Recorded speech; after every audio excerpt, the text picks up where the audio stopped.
Hola, bom dia. Carl Munson here on the Good Morning Portugal live stream, YouTube channel and podcast. And yes, slightly unusual situation for me this morning. Well, very unusual. I'm sat here, SB naked, and I'm sure you Brits know what SB stands for. I am completely naked in honor of our guest, a guest a little bit later on who's talking about his naked workshop in the Algarve, coming to a beach in the Algarve near you soon. And it's going to be so fascinating to talk to Boaz about the workshop. And, you know, I'm British, I'm of a certain age, and I have all kinds of issues about nudity, and I'm going to work through them with Boaz, maybe. Who knows what's going to happen. But it is optional today.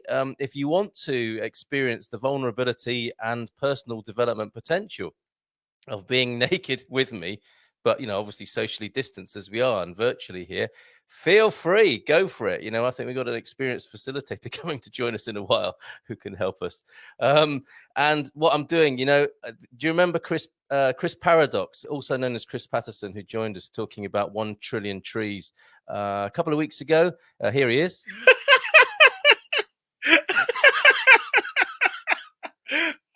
That's brilliant. That's my friend Chris Patterson, whose live stream you should check out every night now, about 9 o'clock UK time, which is the same in Portugal, of course. And he's talking about the other narratives available at the moment and what's going on around the world in a very frank and honest and open and interesting way. So do join Chris. The reason I mentioned him is because he said a man should live on the edge. And that's what I believe I'm doing this morning by sort of daring myself a little bit. Living on the edge is good for a man. I don't know about women, but for the sort of, you know, for the yang of us, the male principle, it's good to live on the edge. I think it was David Dada who said that, according to Chris. Live on the edge, otherwise you become kind of brittle and you ossify. So it's good for a man to stay a little bit, not terrified, but just a little bit scared every day, apparently. Bit nippy this morning in Castanheira de Pera to be in the buff. Clear, sunny, and cool, says Peter. Good morning to you. Absolutely loving your Portuguese with Paulo memes and the whole introduction to Portuguese culture that you give us, Peter. So thank you for those, and do keep them coming. Oh, let me turn my volume up a little bit. That might be better. So where are you and who are you and how's the weather where you are? Yeah, let's talk about the weather as a bit of a distraction. I'm going to tell you that if we're looking at my digital seaweed, Lisbon today, high of 25, Porto, high of 20, Coimbra high of 24, Faro 24 degrees today, just looking at the principal points around the country.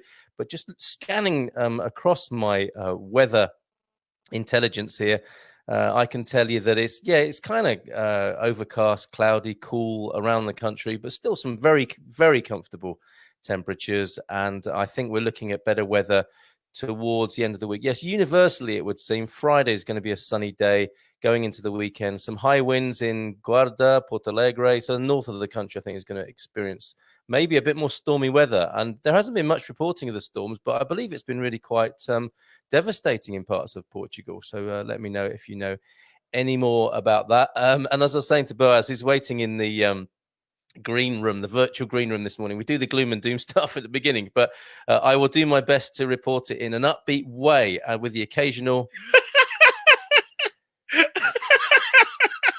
from Mr. Patterson there. He's joining us as a fixture now, as a jingle. Good morning to you, Eloise. I hope you're having a super time. Recently reunited with Mr. H. Let us know how it's going, but not in too much detail. Okay, I'm going to share with you the news now from PortugalNews.com, the Portugal News, and it's about to be aware in terms of what's going on around the country at the moment. Be aware of the European Commission prediction of above average fires in Europe. Now, if we didn't have enough to contend with at the moment, there is this, and I did hesitate to bring it to your attention, but we're in Portugal. There is a history of tragic fires, and I'm just bringing this to your attention so that we can be prepared. The first season of forest fires has already started in Europe, apparently. The projections we have point to an above average time, both in terms of the number of fires and in the burnt area, says European Commissioner for Crisis Management. God, what a job. Janez Leinari, perhaps.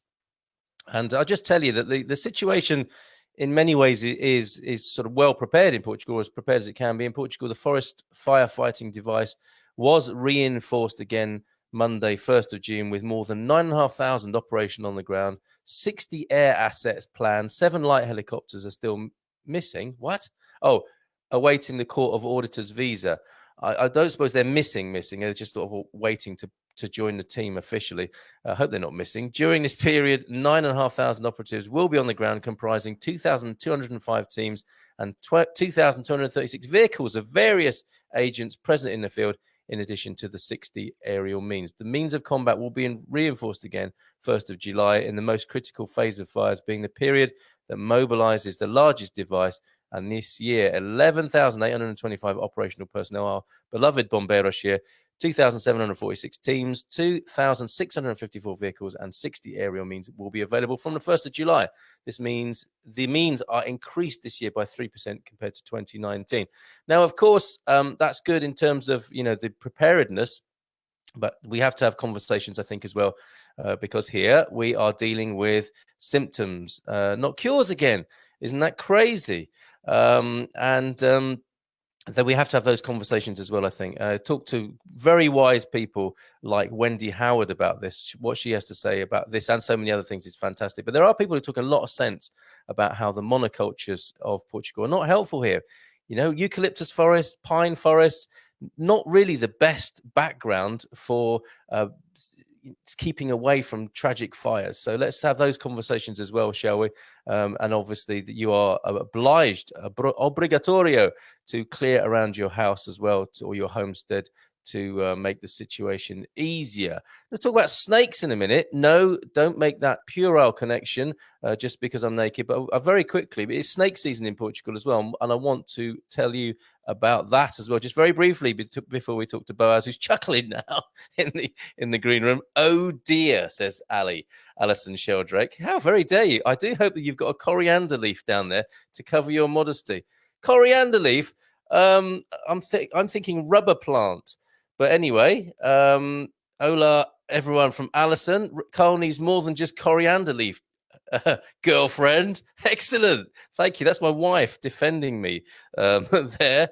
And that's Louisa again there. It says new comments. It won't let me click on them. We'll come back to your comments in a little while. Maybe you're just shocked and stunned and speechless this morning at what you see before you. Who knows? Just very quickly then, Portuguese venomous snakes. It's quite biblical this morning, isn't it? Right here, fires and snakes. Let's have a look at this article. Courtesy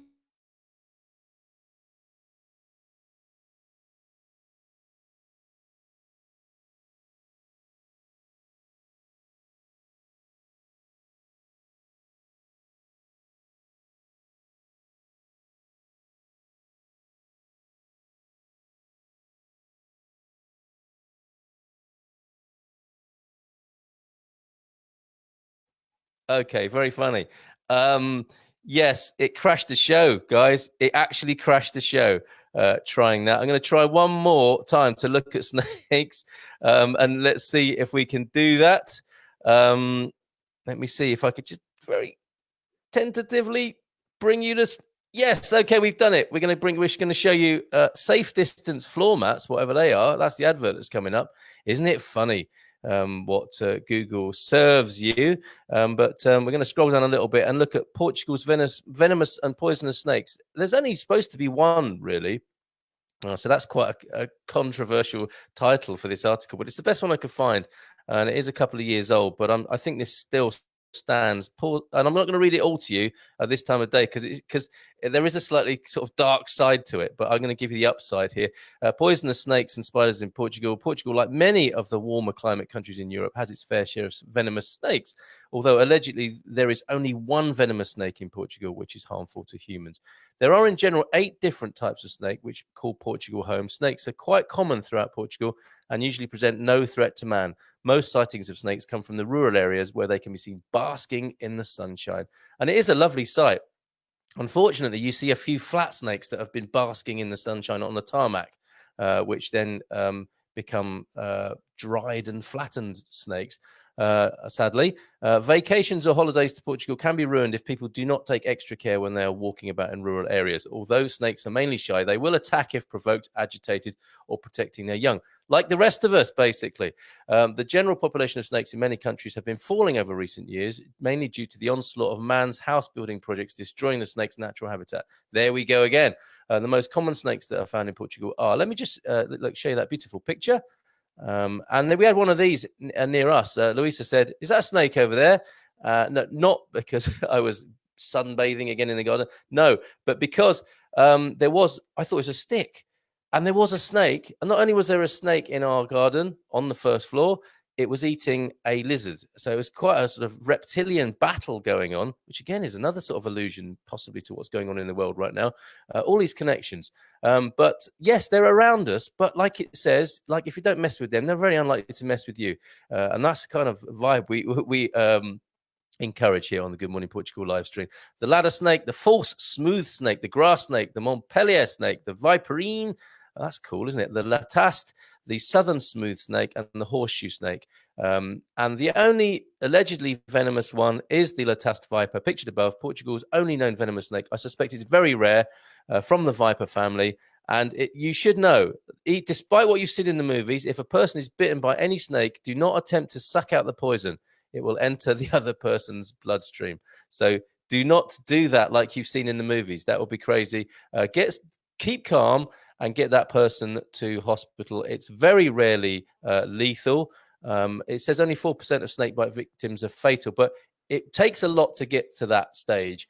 And the best paragraph here is most snake bites will come to nothing, as a bite can act as a warning. This is where very little or no venom is actually injected into the victim. So I think the snake has to be very cross with you, and you really have to have wound it up and got into a silly, relationship with the snake for it to bite you and then inject you with its venom. If you're wondering what the hell is going on, if you've just joined us, that I'm sat here naked talking about venomous snakes, it is because Boaz will be joining us very soon. I just want to share a couple more of your comments. Morning, Carl. Lovely day in Lollet, Claire and Steve. Very British, just ignoring the fact that I'm sat here naked. Very good. Morning, Carl. Other Carl here, looking forward to us all connecting very soon. And I don't always dress like this, Carl, just in case you're thinking I don't really want to meet that guy after all. Just wanted to say that a friend locally to us in Alla Pedrinha Fundal tells me that his fairly substantial tract to his land is so badly damaged by the recent storm that his family can only access their home via the 4x4. Wow. Well done on the show. Thanks, Carl. Really appreciate that. And words fail me, and I don't say that very often. I'm kind of glad, in a way, that I've provoked that reaction. I didn't do this for that reason, but I did it for this reason. Great, wonderful. Boaz Capsita's chuckling already. Good morning to you, Boaz. Good morning. I can't stop laughing at the comments. What are they like, eh? What are these people like? Yeah, like nudity definitely brings out the best of us, I guess. Why is that? Let's start there. Why is there all this, giggling and all this sort of discomfort about it? And welcome, by the way, to the Good Morning. Thank you. Yeah. Well, maybe I'll start with something unrelated to the workshop. I had this dream, I don't know if it'll ever happen, of doing nude board meetings. Perfect. Because that'll change something in the boardroom. I think nudity just it sheds our layers. It's not just about vulnerability like you were discussing yesterday. It's really about connecting to ourselves, connecting to others. But some people feel more exposed when they're not dressed. Some actually feel more exposed when they are, or when they're partially dressed. But that's where the idea of combining a workshop with nudity and the beach and joy and sun, especially in this, post-lockdown mode, to just really allow people to be as they are, to be free, to be seen, and to do it in a safe, in a gradual way, that like a vanilla person, as you mentioned the other day, could feel comfortable to explore their own edge in the way that's safe for them. So it's really about, for us, it's been about joy. We just love and enjoy facilitating people through similar processes. We do it in a variety of ways, me and the two other facilitators, who are both amazing women on their own account. And we were like, just let's do this. It sounds amazing. Why not? It does sound like a really good reaction to what's gone on in the last few months, you know, to just throw off your kind of metaphorical coverings and be free and, like, you know, be frolicking on a beach naked and unashamed, you know, like a little lamb coming out to the pasture for the first time. It does sound really wonderful. And I'm so with you. You know, I mean, the idea of a naked boardroom, that would be such a great leveler, wouldn't it? Because, you know, so much of the conventions of corporate life are to do with all the dressing up and the posturing and the masks, right? Take the masks off and presumably get closer to the real person. And see the masks that were usually, you know, not like, we can have masks even when we're dressed, right? And that's it. It gives us a different access. It brings, like here, even now, it's just bringing laughter and joy, right? That could be from embarrassment. It could be from comfort. It could be from different reasons. But it's a deeply, highly healing process in a way, but in a very subtle way, you know. Yeah, it's someone saying, oh, it's my wife, Louisa, saying, funny that boa sounds like boa, given that we were talking about snake. The boa constrictor, of course. Now, your work is the opposite of constriction, right? You want to free people. You want us to transform, to use the medium of nudity to be freer, to be greater people. Is this the idea? Well, the idea is acceptance, actually. So there is no agenda. It's about really accepting and seeing people for who they are. I work in different fields. So part of it is sexuality, part of it is around trauma, part of it is around awareness. The two women I work with, one is Connie. She's a psychologist and a yoga teacher and a life coach, you know, so she has a whole different aspect and that she brings into that in terms of freedom, how people, because we really find freedom when we accept ourselves, right? When we could be fully accepted also by others, but also accepting others. So it's really about, let's just say, both the three of us have a passion to undermine taboos or allow taboos to come from the shadows into the light, you know, and see things for what they are and move through that so that people could be more free and more empowered in a way. So Lori, the other facilitator, for example, does that on a daily basis through herbalism and somatic sexological body work, which is like a field in clinical sexology and body work. So we're just like bringing that all together. I have some tantra experience and massage and awareness, meditation, retreat stuff. And we're just like, yeah, let's allow people to meet themselves, to meet others, like in human connection, but in a very, very gradual and safe way, especially in Portugal. By the way, you can ask Paulo what boa means in Portuguese. Okay. It has different orientations. I'm not sure they're all positive. Oh, okay. But yeah, it's really about bringing joy to our bodies, to just being outside, free, and finding an inner freedom in that, and how they interact and how it interacts with the group.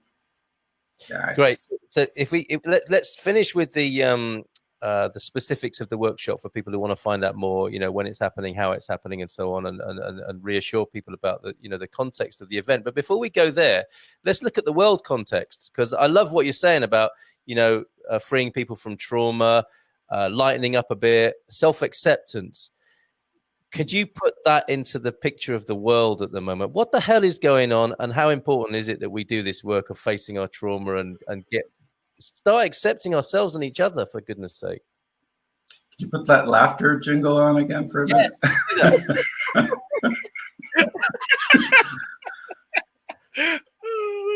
So beyond anything I'm going to say, I think it's that the laughter is the way beyond the trauma, more than anything. The joy, the human connection, like it even activates things in our brain and in our body that helps us move through it. I mean, we could do a whole show with a Q&A about your question now, but yeah, it's about seeing people as equal. I think when we're naked, we're also more aware that we're all very similar. Yeah. And yeah, it's trauma is, there's two aspects. When you allow freedom, when you allow deep acceptance for people, trauma might come up, and there's a healing therapeutic part in that. But if people really want to work through that, it's good to either inform us of their traumas beforehand when they register, or I mean, it's fine. We know how to hold that space, but it's good that we know. and or seek one-on-one assistance afterwards, or do retreats that are, or workshops with someone that is trained for that and informed with trauma. But the other side is how to live beyond trauma. You know, I used to be in the field a bit of positive psychology, and the orientation there is that most traditional psychology looks at problems. But the positive psychologists that started around the 90s or 2000 were about like, but 90% of the time we're functioning. Why don't we focus on what helps us function? That's where laughter comes in. That's where joy, you know, helping each other. All this stuff I've been seeing in Portugal amazingly through just how people care about people, you know, in so many different aspects. And I think we're seeing that slowly now in the US, even in some places where, like, as much as tragedy and violence emerge, there's also this just beautiful human expressions of humanity and love, and that connects us. It connects us to the land, which is so important here, anywhere. But I feel sometimes Portugal is a precursor of that. You know, how could we be in reverence of ourselves, of our body, of freedom, of the land, of other species? It's really all connected. Amazing. And this is, you know, that's why you're here today, because, you know, you're in Portugal and you really see that, don't you, about this country and what's possible here, which is I just love it. And people are thinking, what's this got to do with homesteading? Why is Carl sat there naked? What's nudity got to do with homesteading? and you know, for me, it's about, you know, the part of this work, part of connecting with the land is getting over our kind of stuff and blockages, and the radical self-acceptance, self-love. I think that's such a vital part of the what you might call the reparation or reorientation or evolution of us all. So that's why you're here, Buzz. Let's talk specifically about your event on the 20th of June. Look, there's a comment here. It's hard enough to get away with walking around without a bra on, let alone naked. I always find that, Eloise, I have to say. Actually, no, it's the opposite for me. It's hard walking around with a bra on in my town. But these are the issues, aren't they, that you're managing quite beautifully from the sound of it, is that, you know, I'm loving it sat here naked, I've got to say, and it's a little bit of fun, a little bit of excitement, and I like to be naked in the house, but I'm also self-conscious and self-aware. Now, you've got ways of handling this. Is that the very issue you're dealing with? Yeah, and basically, yes, I think that comment is amazing, because look, we all have a different edge and different things that push our buttons. Like for me to be naked on the show now would be a bit edgy. That's why I put a t-shirt, although I'm starting to feel into it. Maybe I'll take my shirt off at some point. We have body image issues. We all have different comfort zones, and they play out differently. And we have different shame or guilt around stuff, you know, and taboos. We just bring, I mean, each of us separately, like 10, 15, 20 years of experience in the fields of sexuality, trauma, touch, psychology, therapy, etc. We brought that together, and we're like, yeah, just let's find, we have ways and exercises to lead people to feel more comfortable and to just be really okay in whatever feels safe for them. Also from the nervous system perspective, like the idea is not to agitate the nervous system. That's why we're also on the beach in nature. The idea is to just really allow a safe, trauma-informed activity that allows people to explore how to be more free, how to be more seen, how to be more acceptance. And maybe tomorrow, you know, they'll be more comfortable in a naked gardening day, or maybe they'll be more comfortable in their bikini. I mean, I used to, at some point in my life, I think it was like 10 to 11 years ago, I started participating in nude festivals and activities that were just organized as a participant.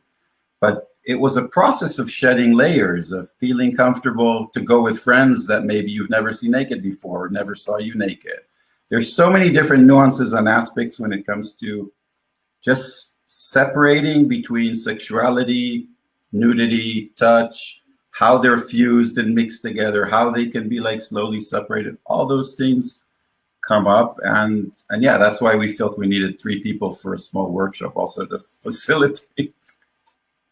Yeah, and you've also, you know, when we talked before, you're dealing with the elephant in the room, which is the kind of, you know, how we have almost entirely collapsed because of pornography culture.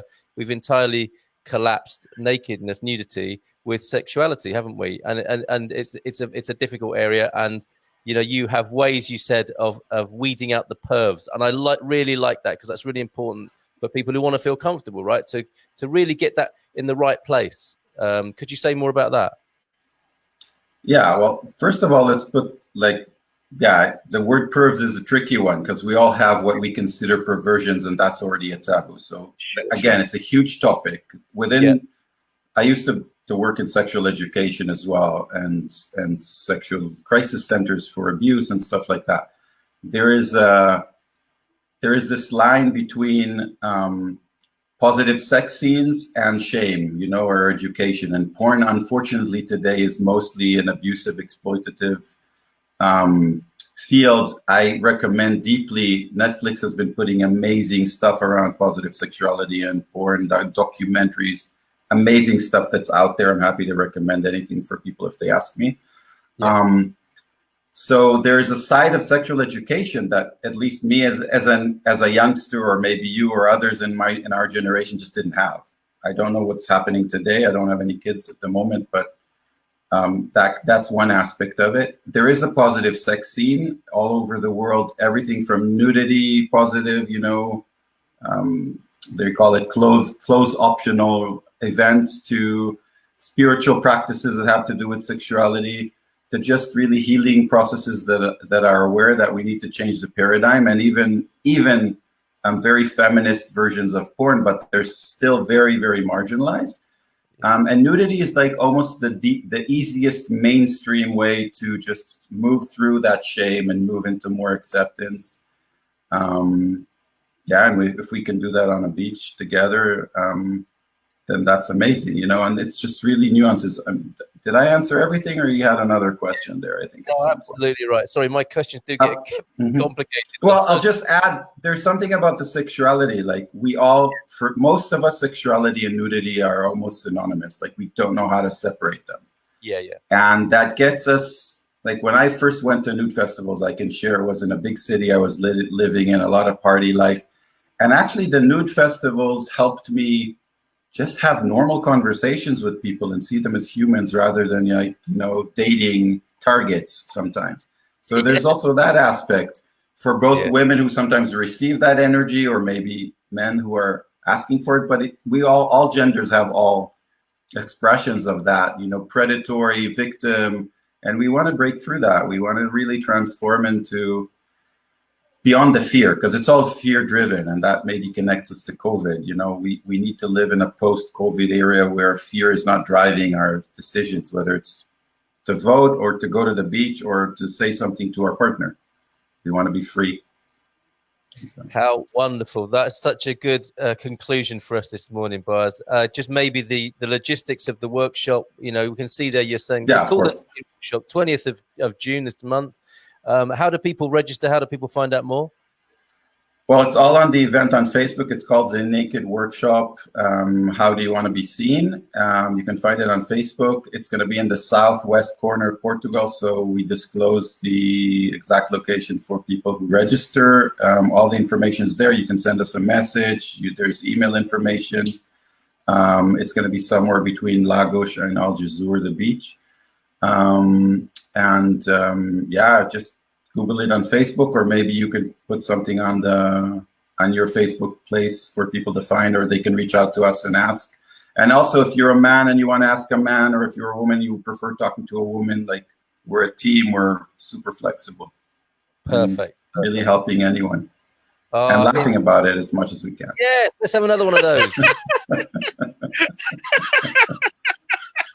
Thank you so much, Boaz, for joining us this morning. Thank you for putting this workshop on. To extend my thanks and best wishes to you. It will be, that's maybe something you asked me for. It is like we're building a whole set of activities that have to do with normalizing sexuality, normalizing nudity.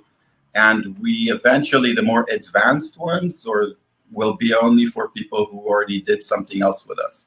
So this qualifies, like we're doing little ones so people can then feel into it and feel more safe also in those activities. Fantastic. All right. Thank you so much. All the best to you for bringing this love and light Thank to the world. you for this amazing show. It's a pleasure. If not for you, I wouldn't be sat here like this. Thanks, Boaz. You take care, mate. Okay, now I can get undressed. Oh, yeah. That seems unfair. But anyway, bye for now. See you soon. Take care. Right, Boaz there. Boaz Capsotu. And so great to talk to him. Just going to go through a few of your comments now. Look, Carolina joins us and says, ha, ha, ha, ha, ha. But then she says, because we're not sure why she's laughing. I guess if you open up the show and you see this, you could be forgiven for laughing. In Holland, everyone sits in the sauna naked, and after 5 minutes of feeling uncomfortable, it feels surprisingly natural. Excellent. Mark and Anna, that's a cool look, Carl Munson. Have we missed something? I don't know. I don't know what you're expecting, but it's been fantastic talking to Boaz this morning and getting people's comments. Thank you for yours, Eloise. That was so interesting. Julie, see you later. Good morning from sunny Fundao. Lena in the Algarve. Bon dia, Carl. Lovely in Alcantarilla too. Great to hear from you. Owen was in. Look, he's naked wherever he is. He's a big naked gardener. Take that however you wish to. And he says, bit of Portuguese for today. Bom dia, vocês passões bonitas. Good morning to the beautiful people. And thank you, Ali, for that. I think we'll leave that there, shall we? Words fail me, and I don't say that very often. Thank you for joining us as well, Claire and Steve, to Carl McAdam, and to Louisa, and to Peter. Keep those memes coming, Peter. Thanks, everyone. We'll see you again tomorrow. Take care, and bye for now. Probably, I don't know. I'll see how I feel tomorrow morning, whether I'll get dressed or not. Hasta luego. Até amanhã.